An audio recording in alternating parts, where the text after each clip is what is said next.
नमस्कार, मेरा नाम है आशीष जायसवाल। कुछ चीजें दुनिया में ऐसी होती हैं जिन पर यकीन करना मुश्किल होता है, काफी सस्पेंस भी होता है। कई बार तो ऐसा होता है कि वो सारी चीजें जीवन भर सस्पेंस ही रहती हैं। कुछ समय पहले आपने सुना होगा, एक आरुषि तलवार करके एक मर्डर केस हुआ था जिसमें पिता को अरेस्ट किया गया था। अब उसमें उनकी जमानत हो गई है या नहीं हो गई, काफी समय तक वो केस काफी चर्चा में रहा। लेकिन वो जो है एक पहेली बनकर ही रह गया। लेकिन थर्सडे की सुबह 10:30 बजे गुरुग्राम के सुशांत लोक टू पॉश एरिया है, वहां एक 3 मंजिला मकान है। उस मकान में एक 25 साल की लड़की, जो कि टेनिस प्लेयर है और प्रोफेशनल टेनिस प्लेयर है, अपनी एकेडमी चलाती है। पिता ने खुद पैसे दिए हैं 1,25 लाख रुपए एकेडमी खोलने के लिए। इसके अलावा वो गांव से गुरुग्राम शहर आए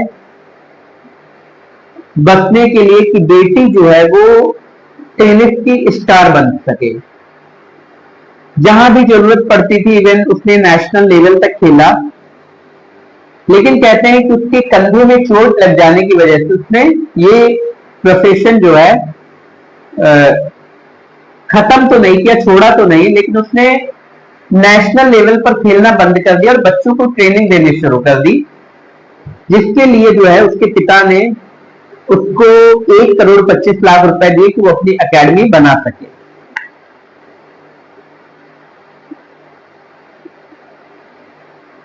गुरुग्राम में जो कॉलोनी है शशांक लोक टू पॉश एरिया, यहीं पर एक 3 मंजिला मकान है। ग्राउंड फ्लोर पर जो है दीपक यादव हैं, जो कि राधिका यादव, ये वो लड़की है जिसकी हत्या कर दी गई। दीपक यादव वो हैं जिन्होंने राधिका यादव को गोली मार दी। ये दोनों बाप बेटी हैं, मतलब राधिका यादव दीपक यादव की बेटी है। दीपक यादव के जो छोटे भाई हैं कुलदीप यादव, उनकी पत्नी, उनकी एक बेटी और शायद उनका एक बेटा भी है, जो कि ग्राउंड फ्लोर पे वहां पे रहता है। फर्स्ट फ्लोर पे जो है दीपक यादव, इनकी पत्नी और इनका एक बेटा भी है, वो रहता है या नहीं है मुझे नहीं पता, लेकिन जितना मैंने पढ़ा है एक ही बेटी है शायद और एक भतीजा है इनका।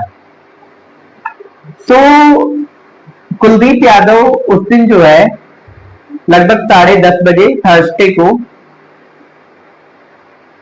फर्स्ट फ्लोर पर एक धमाका होता है। वो ग्राउंड फ्लोर से फर्स्ट फ्लोर की तरफ जाते हैं, ऊपर जाते हैं। जब वो ऊपर पहुंचते हैं तो देखते हैं कि किचन में जो है राधिका जमीन पर पड़ी है, पूरी फर्श पर जो है खून ही खून फैला हुआ है। उनके बड़े भाई जो दीपक यादव हैं वो गेस्ट रूम में बैठे हुए हैं और इसके अलावा उनकी पिस्टल जो है वही ड्राइंग रूम में जो है नीचे पड़ी हुई है। वो जब राधिका को खून से लथपथ देखते हैं, काफी तेज चीखते हैं। उनका बेटा जो नीचे होता है वो भी ऊपर पहुंचता है, घबराते जाते हैं, राधिका को उठाते हैं और उसको अपनी कार में डालते हैं। उसके बाद वहां से 7 किलोमीटर हॉस्पिटल है, वहां ले जाते हैं, जहां पर डॉक्टर उसे डेथ घोषित कर देते हैं।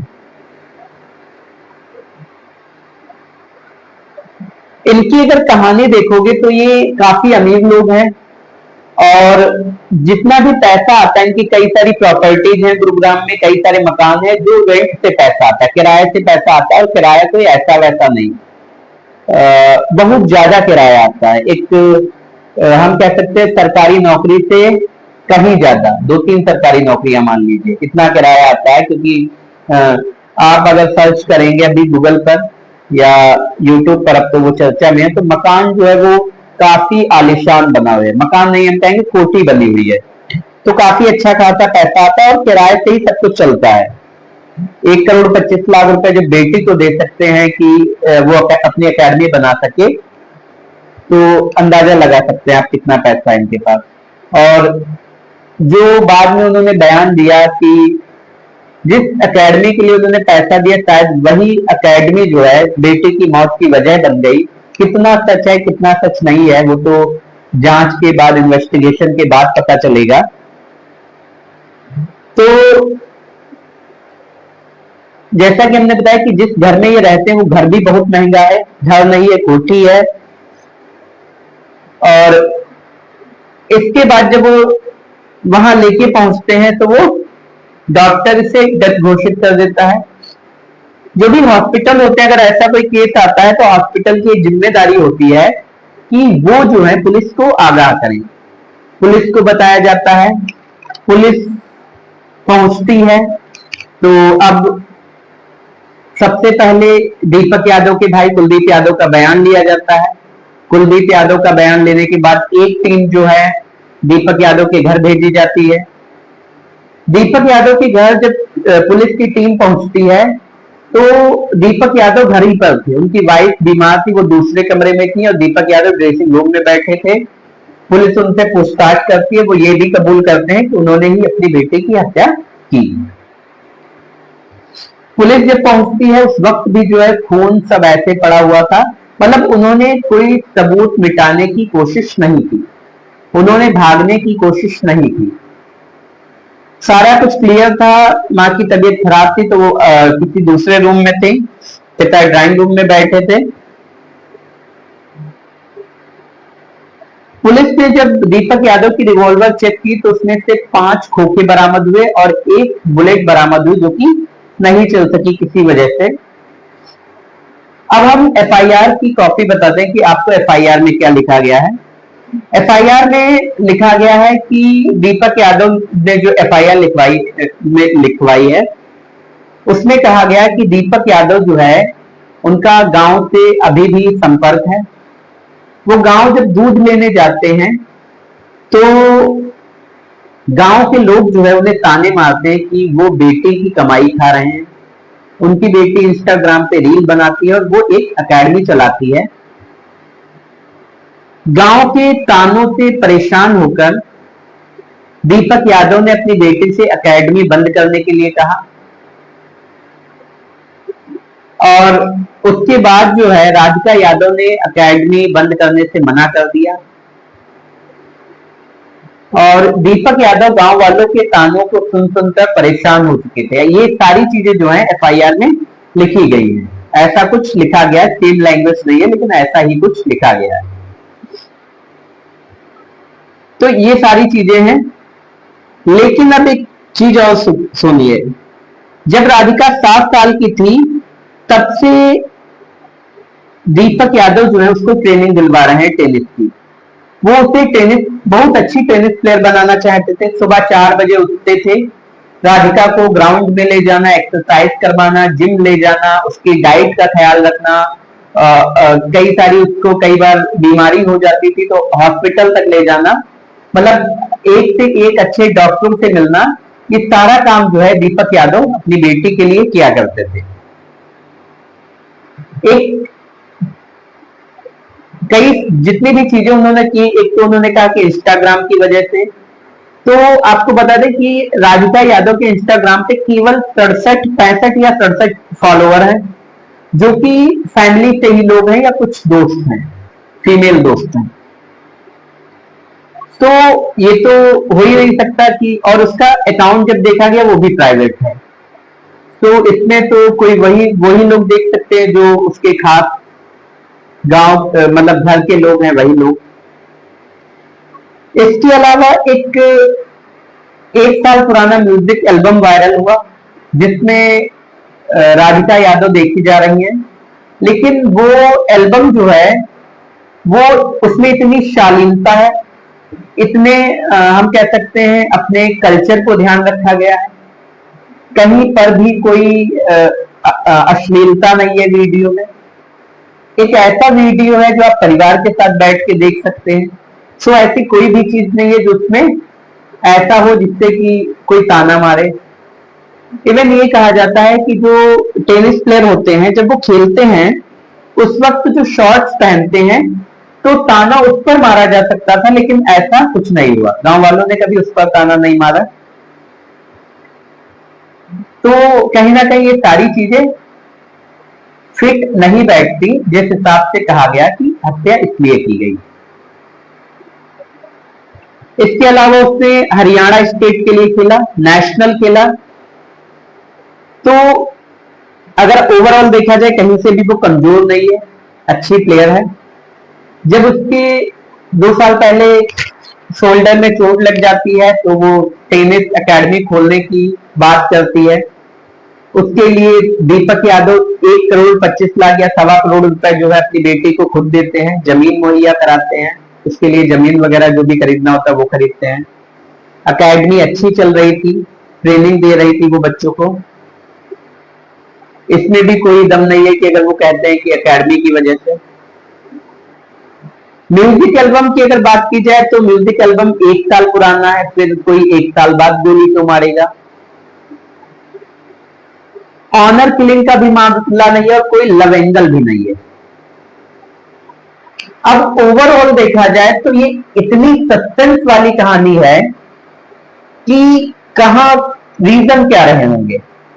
जितने भी एंगल से पुलिस जांच कर रही है, कोई भी एंगल कहीं ना कहीं फिट नहीं बैठ रहा है। केवल पिता जो कह रहे हैं कि हमने मारा इसलिए मारा, बस उनकी ही गवाही है।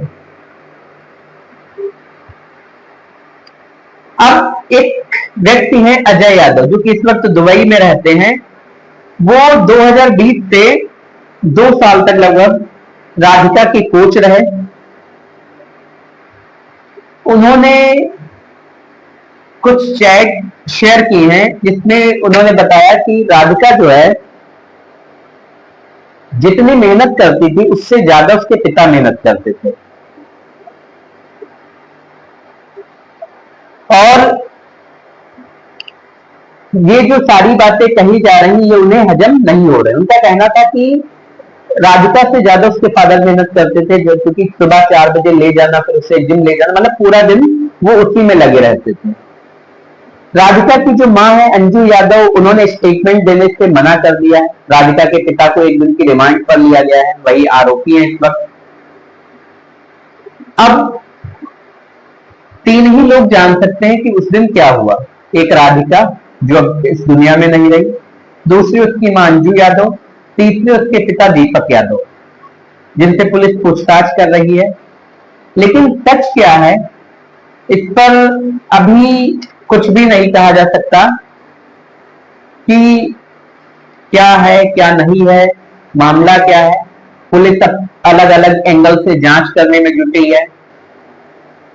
इवन जो 1 साल पुराना एल्बम है उसमें जो लड़का दिख रहा है उससे भी बात की गई, उससे भी जांच की। लेकिन अभी तक क्या मिला है क्या नहीं मिला है वो मीडिया रिपोर्ट्स के पता चलेगा कि कितना क्या है, वजह क्या रही, क्यों ऐसा किया गया। क्या ये एक ऑनर किलिंग का मामला है, कोई लव एंगल है, या हम कह सकते हैं कि देखिए जितनी चीजें हमने बताई कि इसमें कोई रील्स वाला वो है नहीं, क्योंकि 63 फॉलोअर्स, प्राइवेट अकाउंट। इसके अलावा एकेडमी की बात की जाए कि लोग एकेडमी के लिए ताने मारते थे कि राधिका जो है वो उसके पिता जो है वो अपनी बेटी की कमाई खा रहे हैं। तो राधिका की कमाई से कहीं ज्यादा उसके पिता कमा रहे थे, क्योंकि जो एकेडमी थी उन्होंने खुद खुलवाई थी। राधिका ने नेशनल तक खेला जरूर था, लेकिन उनके जो कोच अजय यादव हैं उन्होंने कहा कि इतना पैसा नहीं मिल जाता है कि मौज हो जाए। सो कई बार स्टेट तक खेलने के लिए जो है अपना पैसा ही लगाना पड़ता है, तो राधिका के फादर लगा रहे थे। तो कई सारी चीजें हैं इसमें, जो भी बातें की जा रही वो सारी की सारी कहीं ना कहीं बेबुनियाद साबित हो रही हैं। आने वाले समय में कोर्ट डिसाइड करेगा, या हम कह सकते हैं पुलिस इन्वेस्टिगेशन किस तरफ जा रही है, पता चलेगा, या ये केस जो एक पहेली बनकर ही रह जाएगा। ये सारी चीजें जो हैं हफ्ते महीने 10 दिन बाद जब लोग भूल जाएंगे, या उससे पहले पुलिस जो है इस मुद्दे को सॉल्व कर लेगी, या एक पिता जो कह रहा है कि उसने मर्डर किया है, जो कबूल कर रहा है, लेकिन क्यों किया इसका कोई तथ्यात्मक सही कारण नहीं समझ में आ रहा है। और पुलिस जांच में सही कारण पता लगेगा या नहीं लगेगा, ये तो बात का काम है।